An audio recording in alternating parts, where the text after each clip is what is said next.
In this video, we're going to do some calculations. We're going to calculate the musical values in milliseconds of a beat and an eighth note triplets, and maybe a few other things as well. Now, all these values are dependent on the tempo, and we know the tempo of the song is 85. I use these values as a reference when I'm setting delay times as well as compressor release times. I'll show you how I do that, but right now I want to get access to those values and save them with the project so that I can refer to them easily at any point.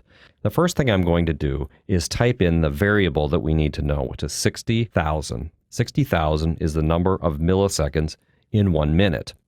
That's an extremely helpful thing because we can just divide that by the tempo. So if I click divide here, we're going to divide it by the tempo, 85.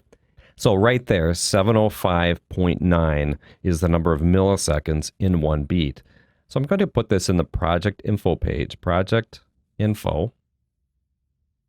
So we have about 706 milliseconds per beat.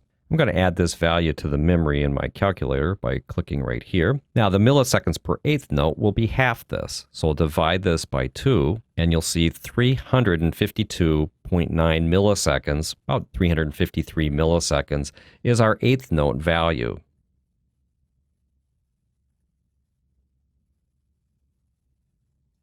Now let's calculate the triplet value.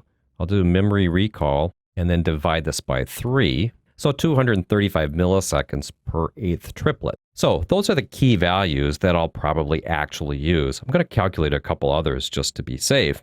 So we'll go back to our milliseconds per beat. We're going to divide this by 4.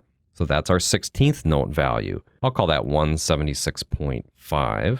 So let's also add the 16th note triplet value. For that, we divide by 6.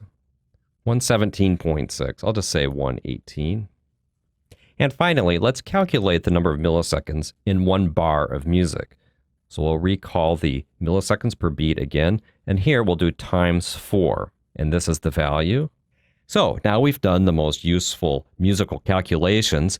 It's pretty easy to set this up in a spreadsheet so that you just put in the beats per minute value, and it will calculate these all for you automatically. So with these values in hand, we're ready to move on to mixing our project. Thanks for watching, and I'll see you in the next video.